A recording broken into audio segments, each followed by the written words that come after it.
Tried and रिलिश्ड with Sonam में आपका स्वागत है। आज मैंने बनाए हैं अपने गणपति बप्पा के स्वागत के लिए कुछ नए तरीके से मोदक। आपको अगर मेरी ये रेसिपी और वीडियो पसंद आए तो आप इसे ज़रूर बनाइएगा और अपने गणपति बप्पा का स्वागत करिएगा। साथ ही साथ वीडियो को लाइक और उस पर कमेंट करना ना भूलिएगा। अगर मेरे चैनल पर नए हैं तो उसे सब्सक्राइब भी करिएगा। तो चलिए शुरू करते हैं मोदक बनाना गणपति बप्पा के लिए। ये भीगी हुई चने की दाल है जिसे मैंने अच्छे से धोकर 6 से 7 घंटे के लिए भिगो लिया था और इसे मैंने इसी कटोरी से नापा था, 1 कटोरी। तो आगे हम जितनी भी मेजरमेंट्स करेंगे वो इसी कटोरी से करेंगे। तो सबसे पहले कुकर को पानी से धो के गीला करके चने की दाल को उसमें लेंगे और उसमें उसी कटोरी से नापकर 2 कटोरी यानी 2 कप दूध डाल देंगे और इसे स्लो फ्लेम पर 3 विसल आने तक पका लेंगे। दाल पकाने के लिए आप थोड़ा बड़े साइज़ का कुकर लीजिएगा, तकरीबन 5 लीटर का। मैंने छोटा कुकर लिया था जिससे कि दूध बाहर ऐसे निकल गया है और कुकर पूरा गंदा हो गया है। तो ठंडे कुकर को ये देखिए खोला मैंने और दाल चेक करी, दाल बिल्कुल पक गई है और नीचे थोड़ा सा दूध भी बचा हुआ है। अब इस ठंडी हुई चने की दाल को मिक्सर ग्राइंडर के जार में पलट लेंगे बचे हुए दूध के साथ और इसका एक फ़ाइन पेस्ट बना लेंगे। तो ये सारा दूध और दाल ले ली और ये एक बिल्कुल फ़ाइन पेस्ट बन गया है, बिल्कुल बारीक पेस्ट बना है ये। इस पेस्ट को अब एक मोटे तले की कढ़ाई या पैन में पलट लीजिए और इसके साथ ही इसे मिक्सर ग्राइंडर के जार में हम कसे हुए नारियल का पेस्ट भी बनाएंगे। तो ये फ्रेश नारियल मैंने कस लिया था छिलका उतार के और ये भी उसी कटोरी से नाप कर 2 कप लिया है।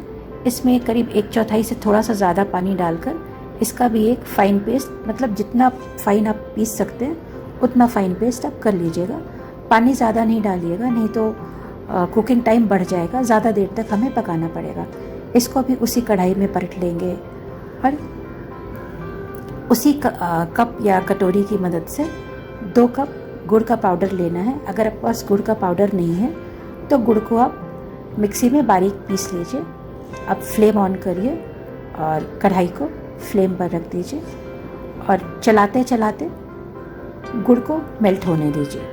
अभी मैंने फ्लेम को हाई पर रखा हुआ है और हाई फ्लेम पर ही दूध और चने का पेस्ट, ग्रेटेड कोकोनट और जैगरी पाउडर यानी गुड़ के पाउडर को लगातार चलाते हुए पकाना है जिससे कि गुड़ पूरा मेल्ट हो जाए।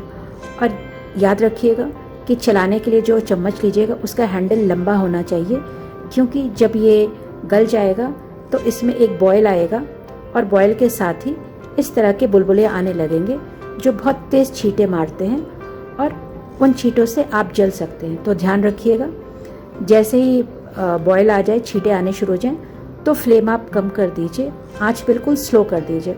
कढ़ाई के किनारे पे भी मिश्रण को इस तरह से चलाते रहिएगा, नहीं तो किनारों पर मिश्रण लगने लगेगा।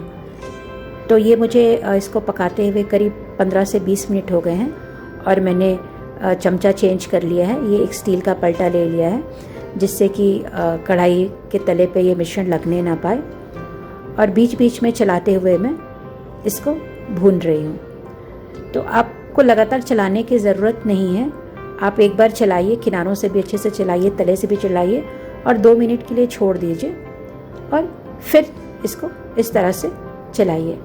तो कहने का मतलब है आपको एक नज़र रखने की ज़रूरत है, चलाते रहिए और वहीं रहकर चेक करते रहिए कि जलने ना पाए। तो इसी तरह से बीच बीच में चलाते हुए मैं इसको भून रही हूँ। बस इसी तरह से मैं इसको भूनती जाऊँगी और ये देखिए भूनते भूनते करीब मुझे 30 मिनट हो चुके हैं। किनारों से भी अच्छे से चला रही हूँ, किनारों पर भी देखिए बिल्कुल भी मिश्रण लगने नहीं पाया है और तले से भी अच्छे से चला रही हूँ। इस समय पे मैं इसमें इलायची पाउडर डालने जा रही हूँ। ये इलायची पाउडर मैंने कैसे बनाया है, अगर आपको ये देखना है तो ऊपर दी हुई लिंक पर क्लिक करें, वहाँ आपको मिल जाएगा। इस तरह से इलायची पाउडर बनाकर आप लंबे समय तक स्टोर कर सकते हैं और ये इलायची पाउडर बहुत ही आसानी से बनता है। इलायची पाउडर डालने के बाद इसे मैं 5 मिनट और भून लूँगी और 5 मिनट भूनने के बाद इसमें जाएगा 2 बड़े चम्मच शुद्ध घी यानी कि देसी घी। घी डालने के बाद फिर इसे हमें 10 मिनट के करीब भूनना है और अब तक की सारी कुकिंग जो है स्लो फ्लेम पर हो रही है, क्योंकि अगर हम हाई फ्लेम पर भूनेंगे तो छींटे पड़ेंगे और इस मिश्रण के जलने का भी डर रहेगा। तो 10 मिनट भूनने के बाद इसमें मैं केसर डालने जा रही हूँ। जिसे मैंने हल्के गुनगुने 2 बड़े चम्मच दूध में भिगो कर रखा था। ये पूरा ऑप्शनल है, आप डालना चाहें तभी डालें, नहीं तो आप इसे स्किप कर सकते हैं। केसर को भी अच्छे से मिला लीजिए और देखिए ये मिश्रण जो है कढ़ाई के किनारों को छोड़ने लगा है और तले से भी अलग होकर एक डो के फॉर्म में हो गया है। स्लो फ्लेम पर 50 मिनट भूनने के बाद ये स्टेज आई है, तो फ्लेम बंद करिए और इसे हल्का ठंडा हो जाने दीजिए। इस मिश्रण को ज़्यादा ठंडा नहीं होने देना है। जैसे ही हाथ से छूने लायक हो जाए तो हाथ में देसी घी लगाइए और जो मोल्ड होता है मोदक बनाने का, उसको भी एक बार ग्रीस कर लीजिए उसी देसी घी से, और उसमें इस मिश्रण को इस तरह से भरकर मोदक बनाना स्टार्ट कर लिया मैंने। तो ये देखिए पूरा भर गया और ये पहला मोदक बन गया है। इसको डीमोल्ड करके देखते हैं। वाह, देखिए कितना सुंदर शेप आया है और देखने में कितना स्वादिष्ट लग रहा है। चलिए दूसरा भी आपको बनाकर दिखाई देते हैं। मोल्ड फिर बंद करिए और फिर पीछे से इस तरह से फिल कर लीजिए। मोल्ड को अच्छा सा फिल करिए दबा दबा कर, और मोल्ड को फिर खोल कर अपने मोदक को निकाल लीजिए। देखिए दूसरा मोदक भी निकल गया। एक और बताऊं बनाकर? चलिए बता देते हैं। तो फिर मोल्ड बंद करके ये तीसरा भी मैंने बना लिया मोदक, बिल्कुल उसी तरह से। मिश्रण को मोल्ड में दबा दबा कर भरना है, तभी मोदक का शेप परफेक्ट आएगा।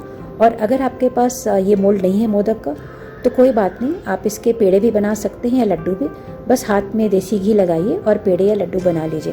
तो लीजिए ये हमारे सारे मोदक रेडी हो गए हैं। उम्मीद करती हूँ आपको ये रेसिपी पसंद आई होगी और आप अपने गणपति बप्पा का स्वागत इन्हीं के साथ करेंगे।